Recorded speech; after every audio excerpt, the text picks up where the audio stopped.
Dans la forêt des Hautes-Côtes de Nuits, au-dessus du village d'Arcenant, il existe un endroit jonché d'imposants monticules de pierre. Peut-être, disait-on, les ruines d'un château. Daniel Rattel a participé aux fouilles archéologiques qui ont mis au jour un site gallo-romain de 12 hectares situé à la croisée des routes commerciales de l'Antiquité. En orange, vous avez les routes qui ont été utilisées à l'époque gallo-romaine, 2e siècle principalement. Et en vert, vous avez une route plus ancienne qui est d'avant l'occupation gallo-romaine, qui était déjà utilisée 5 siècles avant l'occupation gallo-romaine et qui permettait d'aller chercher l'étain en Angleterre. Et le site, il est là, entre l'ancien et le nouvel itinéraire. Le plus court chemin en ligne droite entre la Saône et la Seine, mais avec un relief épuisant en montée pour les attelages. Au point le plus haut, dans ce lieu, aujourd'hui enfoui sous les arbres, il trouvait une halte où se restaurer, boire et honorer les dieux du commerce et du voyage. Le chemin principal passait du bas de ces constructions-là, donc devant. Là, on a des seuils, des portes. Chaque fois que le mur est un peu plus bas, c'était l'entrée. Et là, on a des locaux commerciaux. 4 boutiques en enfilade, seules les parties basses des murs sont restées debout. Ici, on achetait des offrandes à déposer au temple. Un boulanger faisait cuire du pain, voici les vestiges du four, qui pouvaient ressembler à celui-ci, découvert sur un autre site en Alsace. Un peu plus bas, le chemin débouche sur ce qui a été une ferme avec ses dépendances. Les charrettes venaient jusque-là, en témoignent ces grosses pierres, des chassereaux de chaque côté de l'entrée. Le chemin était complètement empierré, mais pas en grande dalle à la romaine.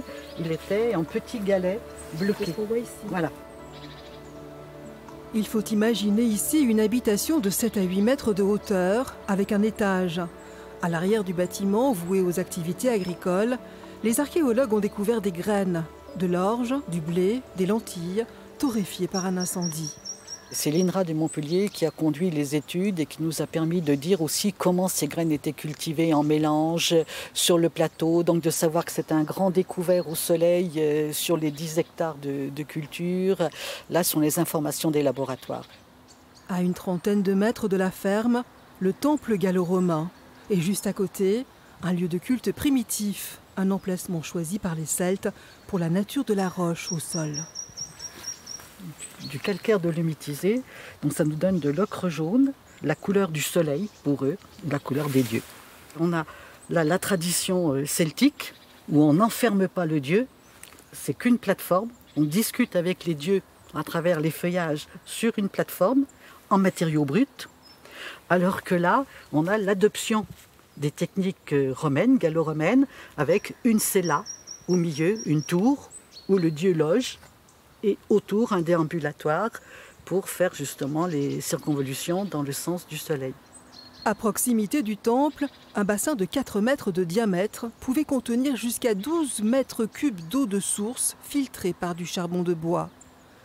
Les archéologues se sont interrogés sur ce qui semblait être une margelle de puits.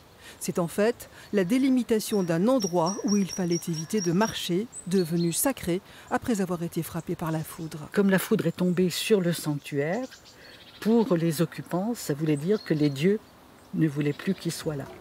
C'est la raison, sans doute, pour laquelle les lieux ont été définitivement abandonnés aux alentours de l'an 273.